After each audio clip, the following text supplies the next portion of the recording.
अस्सलाम वालेकुम नाज़रीन, मैं आपकी मेज़बान साइमा शफ़क़त प्रोग्राम ज़राअतनामा में एक नया मौजू कपास की काश्त लेके हाज़िर खिदमत हूँ। नाज़रीन, कपास पाकिस्तान की एक अहम नकदावर फसल है और पाकिस्तान की बरामदात में कपास और इसकी मसनूआत का बड़ा हिस्सा मुश्तमिल है। कपास की पाकिस्तान की मईशत में बहुत अहमियत है और इसी अहमियत को मद्देनज़र रखते हुए आज हम अपने स्टूडियो में दावत दी है डॉक्टर गुलाम सरवर साहब को, जो कि बहसीयत सीनियर साइंटिस्ट अपनी खिदमात सर अंजाम दे रहे हैं कॉटन रिसर्च स्टेशन फैसलाबाद में। अस्सलाम वालेकुम डॉक्टर साहब। वालेकुम सलाम। आज के प्रोग्राम में मैं आपको खुशामदीद कहती हूँ। Thank you. डॉक्टर साहब, हमारे काश्तकारों को ये बताइएगा कि ये कपास की काश्त के लिए कौन सी ज़मीन बेहतर है? इसके लिए ज़रख़ेज़ मेरा ज़मीन जो है वो सबसे बेहतर है, जिसमें नामियाती मादा जो है उसकी मकदार काफ़ी मौजूद हो और उसमें पानी जज़ब करने की सलाहियत भी काफ़ी हो, वो इसको चाहिए। क्योंकि ये 7-8 माह की फसल है, बल्कि 10 माह तक भी चलती है, तो इसलिए इसमें वो ज़मीन जिसमें इसकी जड़ें गहरी जा सकें, तो वो ज़मीन इसके लिए बेहतर है। अच्छा सर, ये बताइएगा कि कपास की काश्त के लिए ज़मीन की तैयारी कैसे करनी चाहिए? ज़मीन की तैयारी जो है उसमें गहरा हल चलाना चाहिए।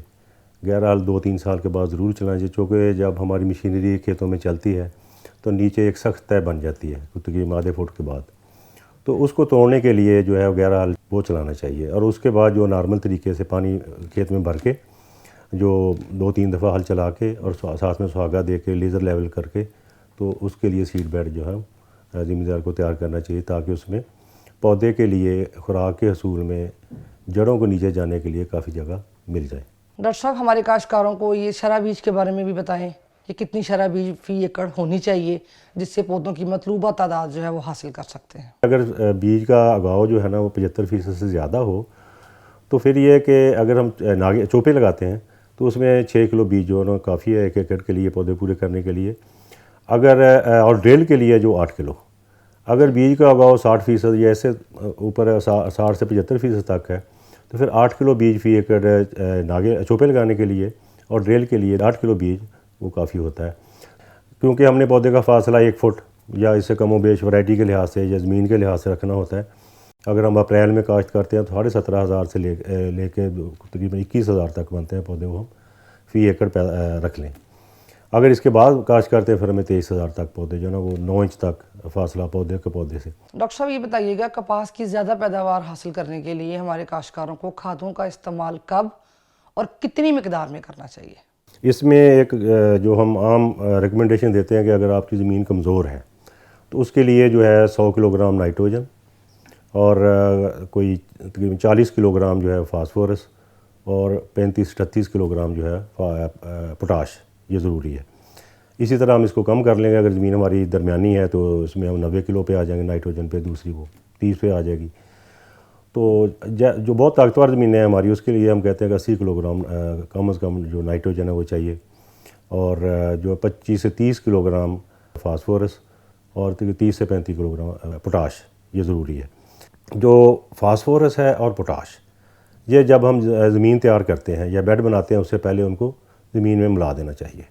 नाइट्रोजन है उसका 1/3 जो है वो बिजाई के वक्त, और उसके बाद जब फल उस पर भरपूर आना शुरू हो जाए एक डोज उस वक्त दे दें, या फिर इसके बाद जो है ना अगस्त में जाके एक खुराक उसको उस वक्त दें। लेकिन जो 30 सितंबर के बाद जो है ना हमें वो खाद बंद कर देनी चाहिए। डॉक्टर साहब, हमारे काश्तकारों को बताइएगा कि तरीक़ा काश्त के मुताबिक कपास की आबपाशी कब और कैसे करनी चाहिए? मरवजा 2 तरीके हैं, एक जो है जो पटड़ियों पे काश्त होती है और दूसरा है कि ड्रिल से काश्त होती है। इस दोनों में जो पानी की मिकदार और पानी का वक्फा मुख्तलिफ है। अगर हम ड्रिल की काश्त की बात करते हैं तो उसमें यह है कि पहला पानी जो है वो 30 से 35 दिन के बाद हम कहते हैं कि लगाना चाहिए। उस वक्त उस पर फूल और गुड्डी आना शुरू हो जाती है। तो इसी तरह इसको चेंज किया जा सकता है। थोड़ा अगर वैरायटी आपकी ज़्यादा कदावर है या फल लेती है तो उसमें 40 दिन तक 45 दिन तक भी, लेकिन 35 दिन से पहले पानी की ज़रूरत नहीं होती।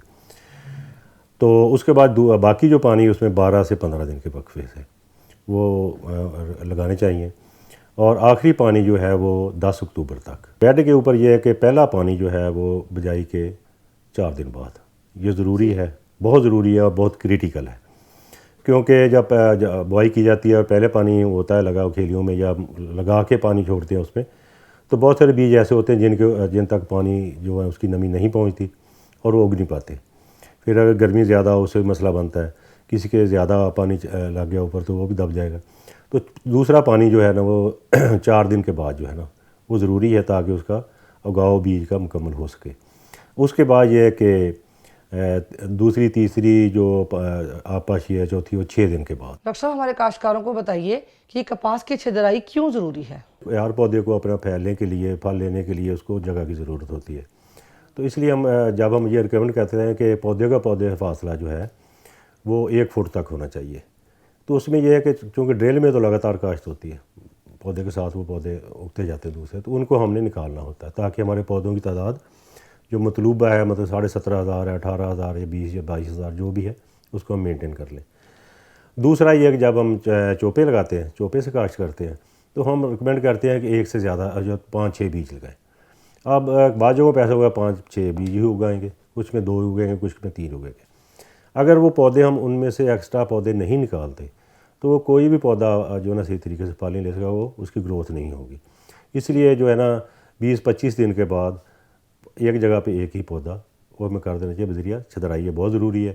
اور اس میں ساتھ میں یہ خیال بھی رکھنا چاہیے کہ جن پہ وائرس کی علامات آئی ہیں وہ پودے ہم ہر صورت میں نکال دیں، تو اس سے ہمیں اچھی فصل اور صحت مند پودے جو وہ مل جائیں گے. جی ڈاکٹر صاحب، پروگرام کے آخر میں آپ ہمارے کاشتکاروں کو کیا پیغام دینا چاہتے ہیں جس سے وہ اپنی پیداوار میں زیادہ سے زیادہ اضافہ کر سکیں؟ جی پیغام زمینداروں کے لیے میرا یہی ہے کہ کپاس کو زیادہ سے زیادہ رقبہ پہ لگائیں، ٹائم پہ کاشت کریں، تصدیق شدہ بیج لیں اور اپرووڈ ورائٹی جو پاس شدہ اقسام ہیں ان کا بیج لیں. جس کے پاس وہ کہتا ہے کہ میں نے 10 ایکڑ کپاس لگانی ہے، 10 نہ لگائے 5 لگا لے اور اس کو اچھی طریقے سے مینیج کر لے. جو محکمہ زراعت ہے، زراعت افیسر ہیں، ہمارے ایکسٹینشن ورکر لوگ ہیں دوسرے فیلڈ، ان سے رابطے میں رہیں. ڈاکٹر صاحب آپ کی تشریف آوری کا بے حد شکریہ. ناظرین میں امید کرتی ہوں آج کا پروگرام آپ کے لیے بہت مفید رہا ہوگا. ہمیں آپ کی قیمتی آراء کا انتظار رہے گا جو آپ اپنے کمنٹس کے ذریعے ہم تک پہنچاتے رہتے ہیں. ہم دوبارہ ملیں گے ایک نئے موضوع کے ساتھ ایک نئے پروگرام میں. تب تک اپنی میزبان سائمہ شفقت کو اجازت دیجیے. اللہ حافظ.